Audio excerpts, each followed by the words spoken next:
Christmas Eve should have been warm, filled with love, laughter, and family gathered around the table.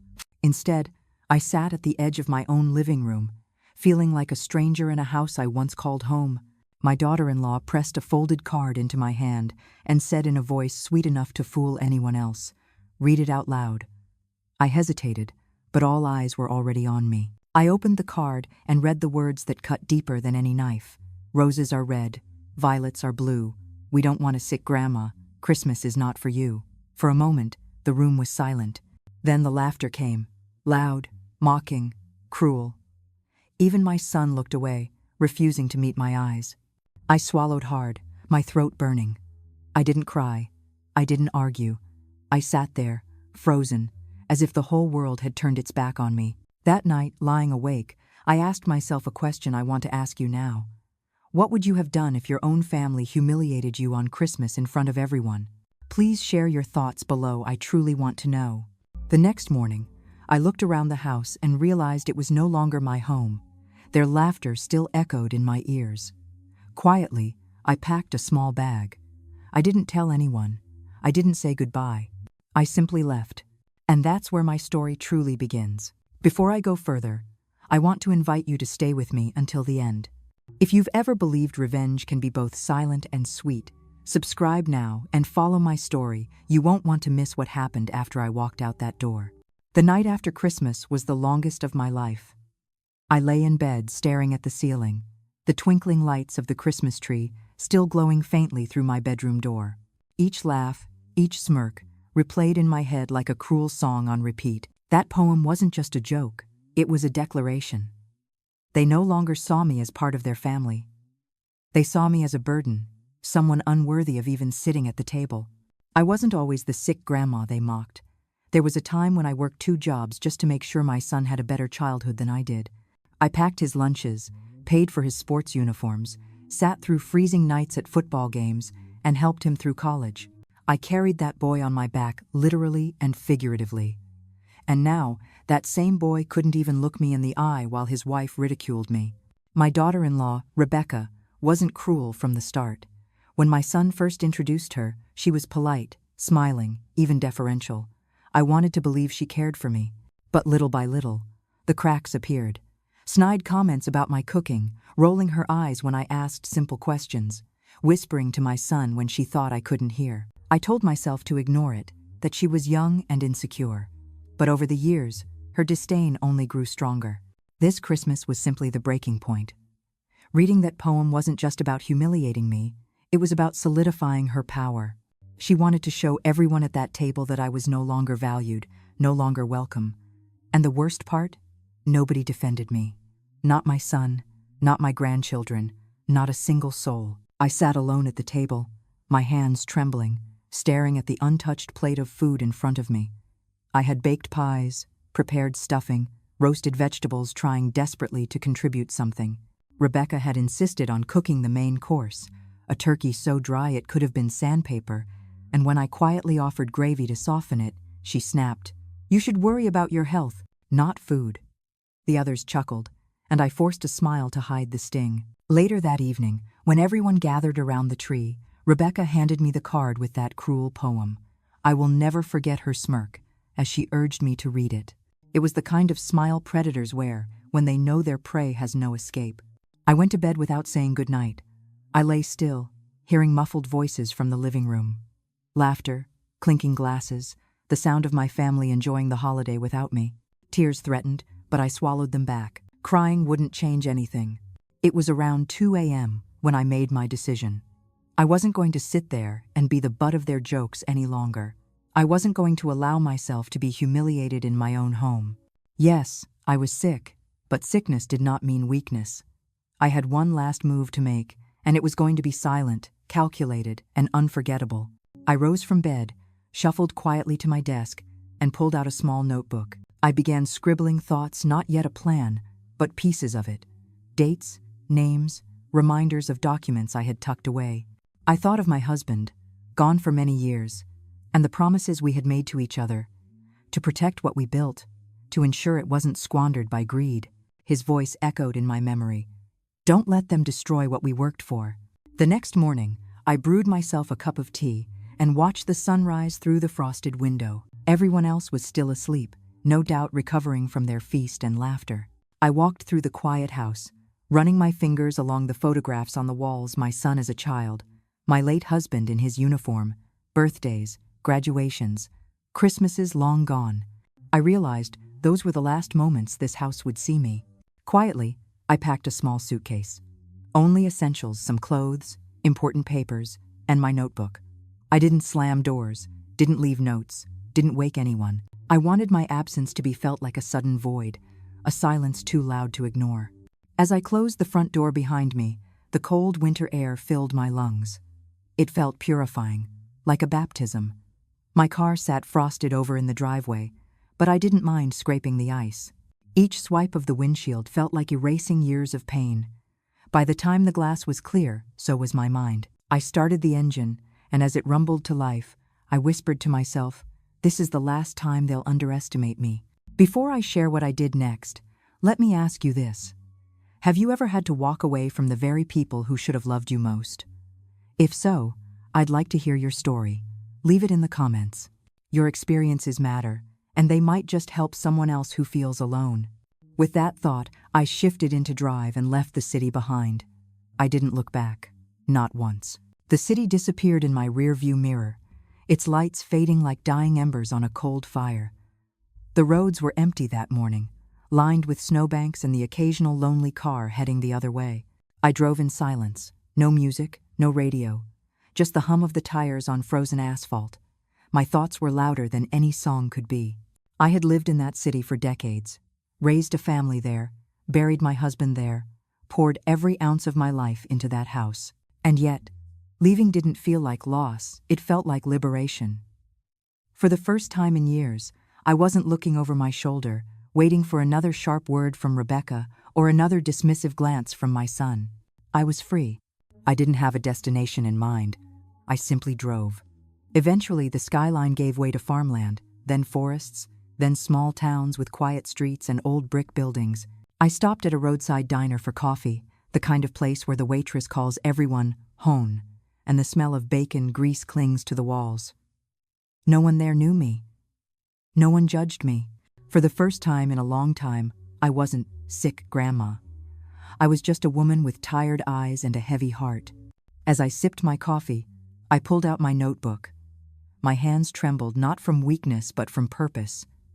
I started to outline what I had been thinking about all night. Rebecca thought humiliating me was the end of my story, but it was only the beginning. There were things my family had forgotten, or perhaps things they never knew. After my husband died, I didn't squander what he left behind. I was careful, deliberate. Investments, savings, even a property tucked away that no one in the family knew about. Rebecca assumed I was frail and broke, living off scraps. The truth? I held the strings to more than she could imagine. But power means nothing if it stays hidden. That's when the idea of the letter began to take shape. Not a scream, not a confrontation, but a simple, undeniable statement of fact. Something they couldn't laugh off, something they couldn't twist into a joke. A letter would do what my voice couldn't, it would silence theirs. I finished my coffee, paid the bill, and continued driving until I reached a small motel off the highway.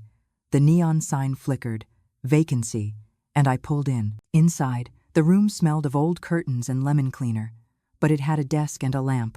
That was all I needed. I sat down, pulled out my papers, and began drafting. I didn't rush. Every word had to count. I wanted them to feel what I had felt. Shock, disbelief, the sudden realization that their laughter had consequences. The first draft was messy, but the message was clear. I was not the helpless woman they mocked. I was the gatekeeper of everything they took for granted. The house they lived in, the accounts they assumed would fall into their laps, the future they thought was guaranteed, it all hinged on me. As the words filled the page, I felt stronger. My shoulders straightened, my breathing steadied. For once, I wasn't reliving the pain of Christmas Eve. I was writing its aftermath.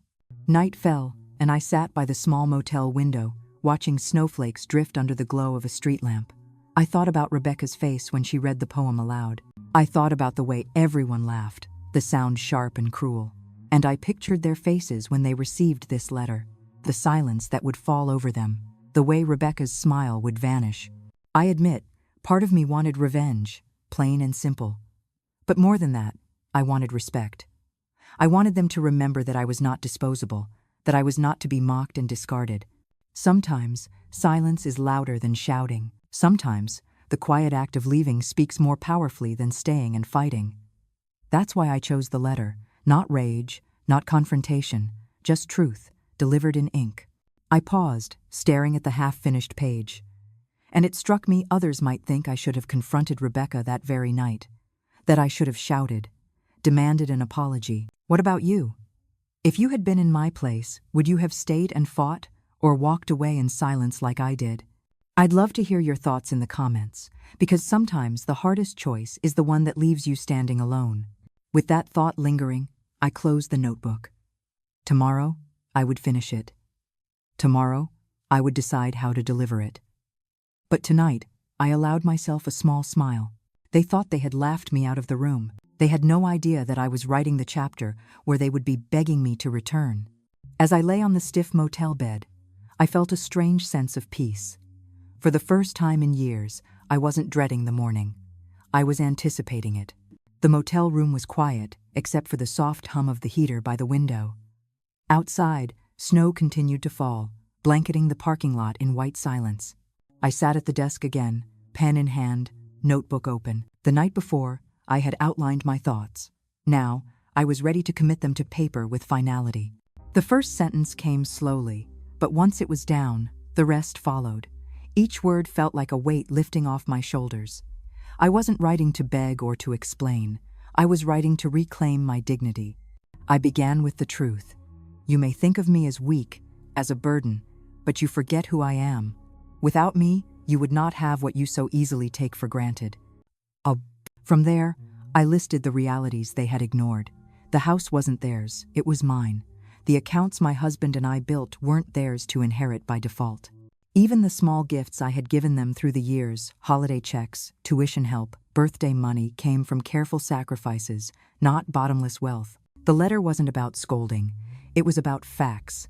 Unshakable, undeniable facts. I wrote with precision, citing the deeds, the bank accounts, the trust documents. I reminded them that every signature on every page bore my name, not theirs. Then came the part that made my hand tremble. The decision. I wrote that I had contacted my lawyer, an old friend of my late husband, who still had standing instructions to ensure our estate was protected. I made it clear that unless my family treated me with the respect I deserved, every cent, every asset, every brick of that house could and would go elsewhere. Rebecca's mocking poem had declared me irrelevant. My letter declared me indispensable. By mid-afternoon, I had 3 pages filled in neat handwriting. I folded them carefully, slid them into an envelope, and sealed it shut. My name was written across the flap, not as a sender, but as a warning. I stared at the envelope for a long while. How would I send it? Should I mail it, letting them wait in suspense as the letter traveled through snow-covered roads? Or should I call a courier, ensuring it arrived on their doorstep with undeniable urgency? The answer came when I remembered my lawyer. Yes, he could deliver it. Not only would that carry more weight, but it would also protect me. They could dismiss my words as emotion, but they couldn't dismiss his as legal fact. So I called his office. His voice was warm, steady, unchanged even after years. "Of course, I'll handle this personally," he said. "They need to understand boundaries, and sometimes it takes more than kindness to teach that." When I hung up, I felt a rush of relief. The letter was no longer just words on paper, it was action. That night, I walked through the small town where the motel stood. Christmas decorations still twinkled in shop windows. Families laughed together in diners.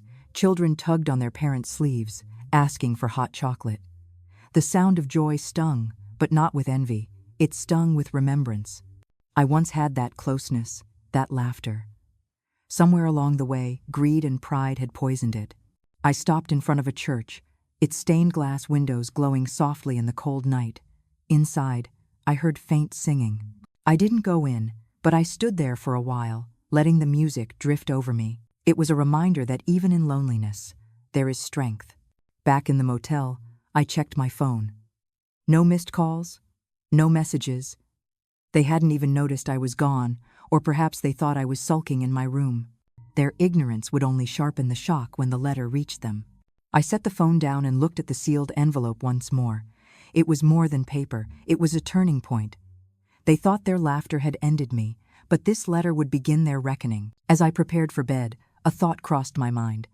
People often believe that silence means surrender, but in reality, silence can be strategy. What do you think? Is silence more powerful than confrontation? Share your opinion. I'd love to know how you see it. I turned off the light and lay on the stiff mattress. For the first time in days, I slept soundly. The next morning, the world was covered in fresh snow, glittering under the pale sun. I checked out of the motel, drove into town, and stopped by the lawyer's office. Handing over the envelope felt like passing a baton. My fight was no longer just personal, it had become official.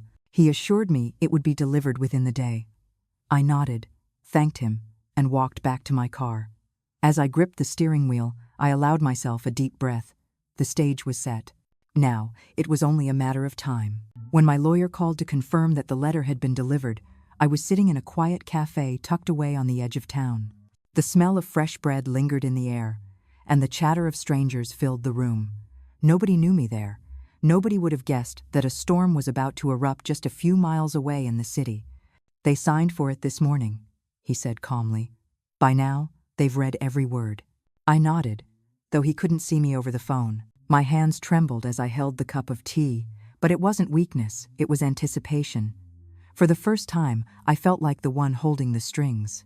At that very moment, back in the house I had walked away from, Rebecca was tearing open the envelope.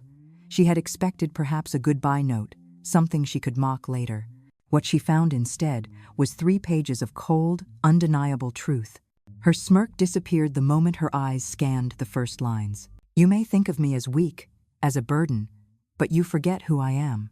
I could picture her face, her lips parting in shock, her eyes darting to my son for reassurance.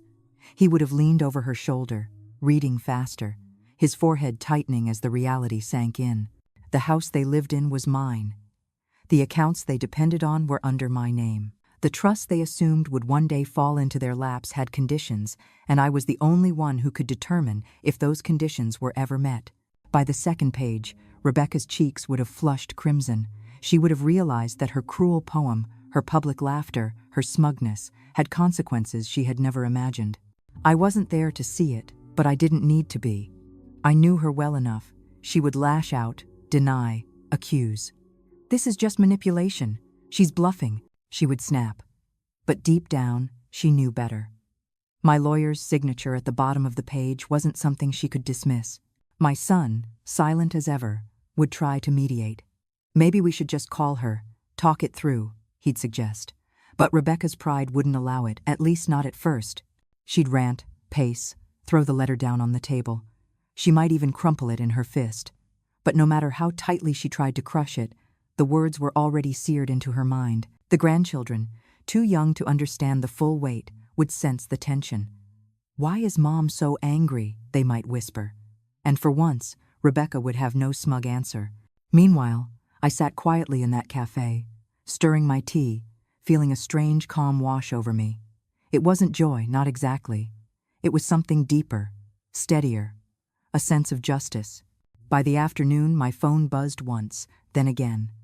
A call, then another. They had started. I didn't answer. I let it ring, watching the screen light up with my son's name. The sound felt almost musical. Back in the house, panic had set in. My lawyer had explained in the letter that unless I explicitly reinstated them, the trust would redirect elsewhere. Suddenly, Rebecca's empire of assumptions had crumbled.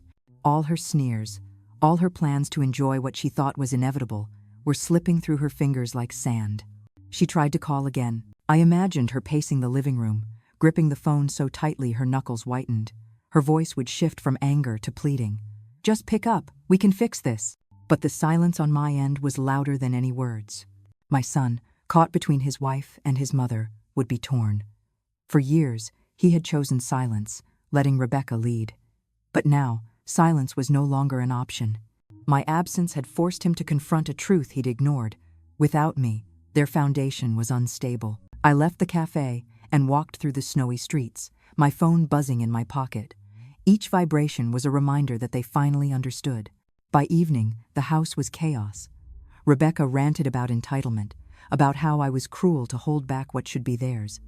My son tried reasoning, reminding her of everything I had given them already. But reason didn't soothe her rage.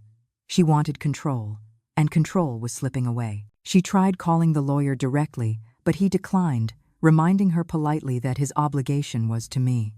That only deepened her frustration. For the first time, she was powerless, and she hated it. That night, I sat in the small motel again, staring at the ceiling. My phone lit up with missed calls, 7, 8, then 10. I didn't answer a single one. Each call was a victory, not because I enjoyed their suffering, but because it meant they finally recognized my value. I thought of all the times I had been silenced at the dinner table, all the moments I had swallowed my pride to keep peace. Now, my silence was the loudest voice of all. I want to pause here and ask you something. If you had the chance to teach someone a lesson, not with shouting or revenge in the usual sense, but with silence and truth, would you take it? Or would you forgive and move on? I'd love to know your perspective, because sometimes the line between justice and forgiveness is thinner than we think. By midnight, the calls had reached 20. Rebecca's anger would be shifting into desperation. She couldn't bear the thought of losing what she believed was already hers. My son, perhaps finally realizing the depth of his betrayal, would have begged her to stop fighting and start apologizing. But apologies couldn't erase what was written. And they certainly couldn't erase the memory of that cruel Christmas poem. As I turned off my phone for the night, I whispered to myself, this is only the beginning. The silence that filled the room wasn't empty, it was powerful. The balance of power had shifted, and for once it was in my hands. Rebecca must have read the letter a dozen times, her hands shaking with each pass. At first, she scoffed, tried to laugh it off, waving the pages in the air as if they were nothing more than idle threats.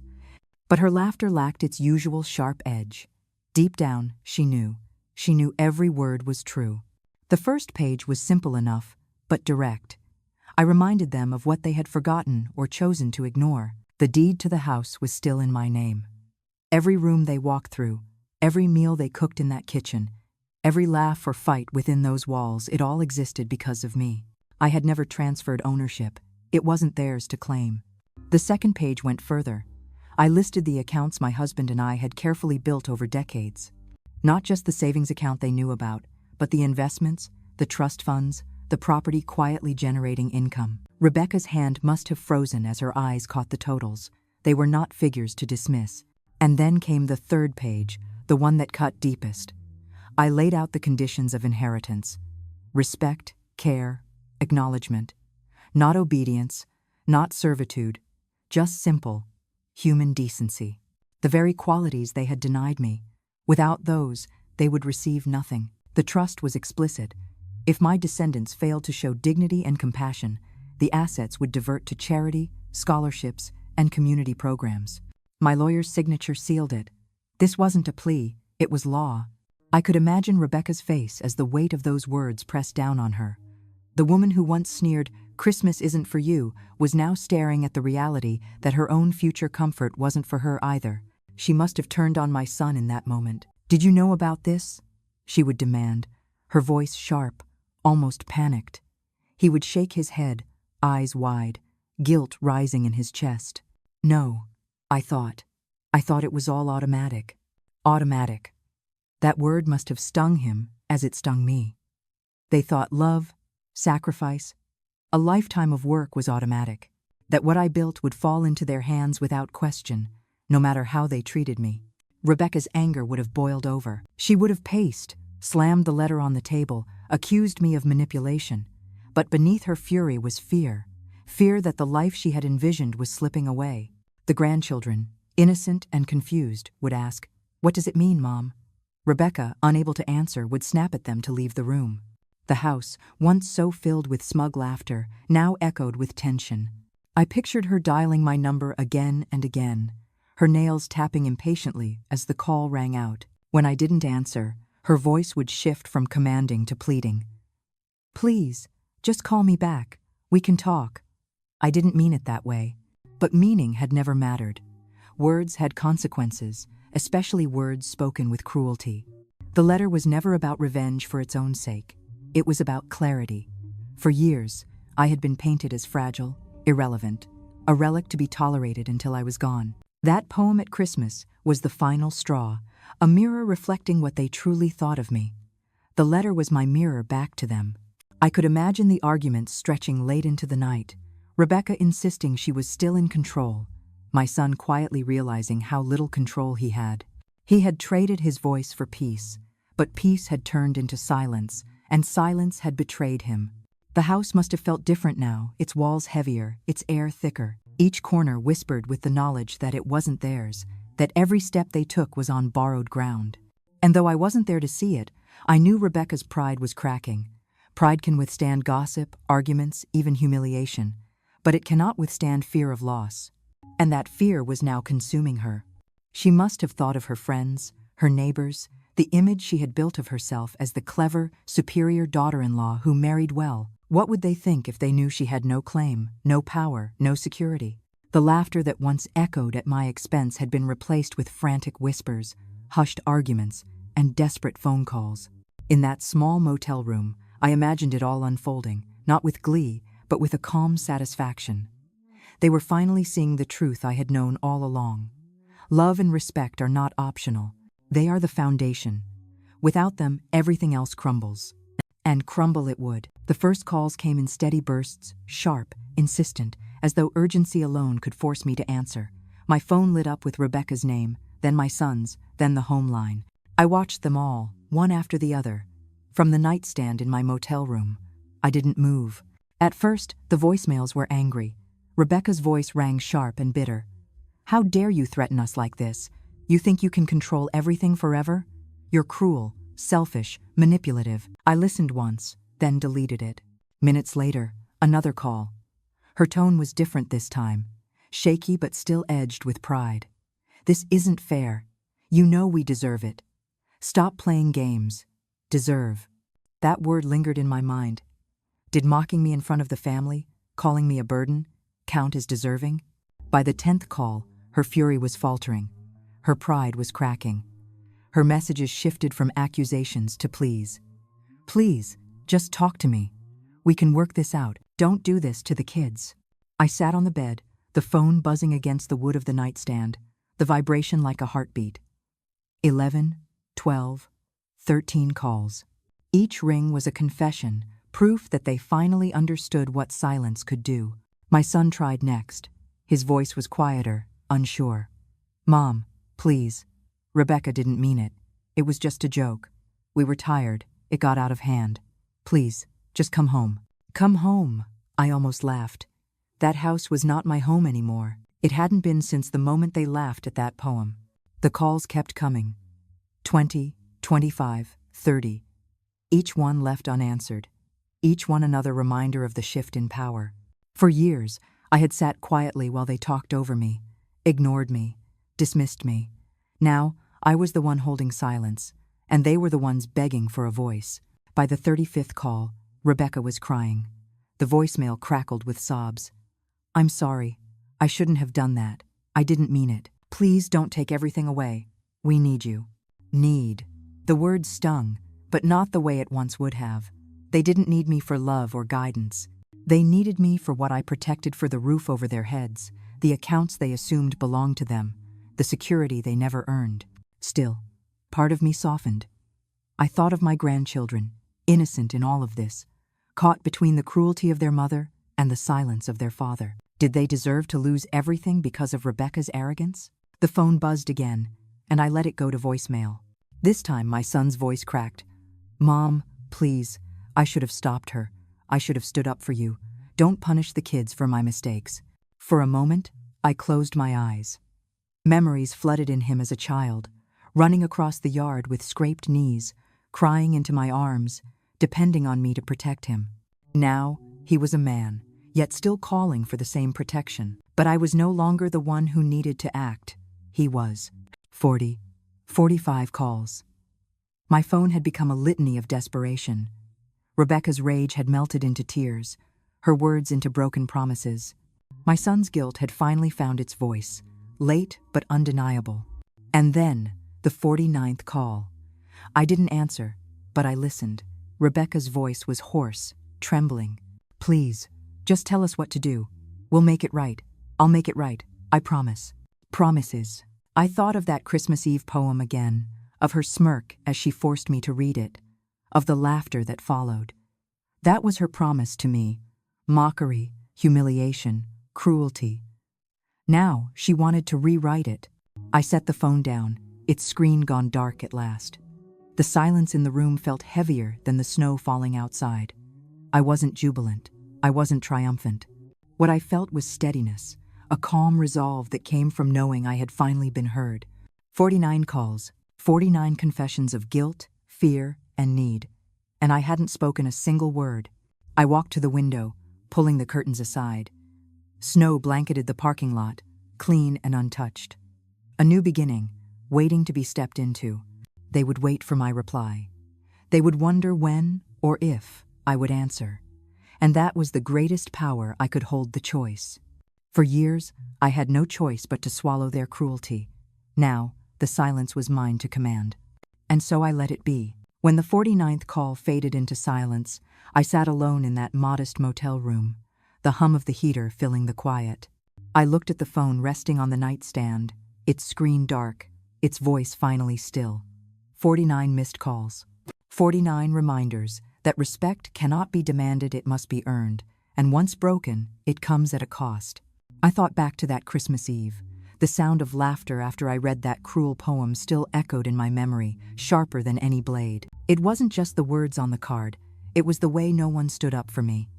The way my son looked away. The way Rebecca smiled like she had won something. And yet, in that same silence where I had once felt small, I found my strength. Walking away was not weakness. Writing that letter was not spite.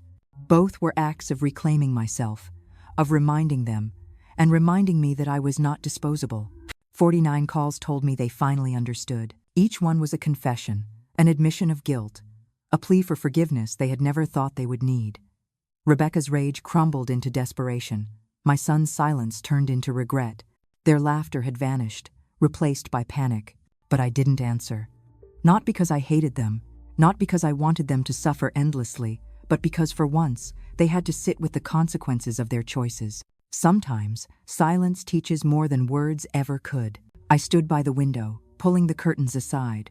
Snow glistened in the pale morning light, untouched, pure, ready to be walked upon. It felt like a new beginning, one where I no longer had to beg for respect in my own family. I remembered my husband's words before he passed. Don't let them destroy what we worked for. In that moment, I knew I had honored him.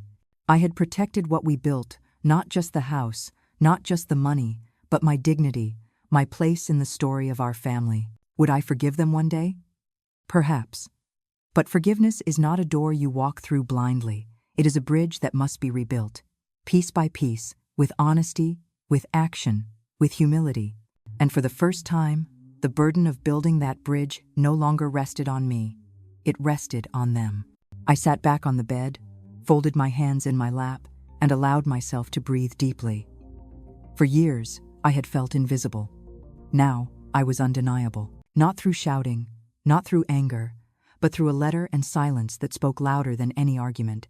And I want to ask you, the one listening to my story, if you were in my shoes, would you have answered the phone after 49 calls? Would you have given them the chance to explain, to beg, to apologize? Or would you have done what I did, remain silent, and let the weight of their own actions teach the lesson? Leave your thoughts in the comments. I truly want to know what you think, because stories like mine are not just mine alone. They belong to anyone who has ever been dismissed, mocked, or treated as less than what they are worth. If my story resonated with you, if you believe that revenge doesn't always come with shouting, but sometimes with quiet resolve, then don't forget to like this video and subscribe to the channel. Your support means more than you know. It helps me share these stories so no one has to feel alone in their silence. Christmas will come again. There will be more lights, more laughter, more tables set with food. But I know one thing for certain. They will never look at me the same way again. They will remember the letter. They will remember the silence. And they will remember that respect, once lost, cannot be taken for granted. I closed my eyes, letting the quiet wrap around me like a blanket. 49 calls, unanswered. And in that silence, I found peace.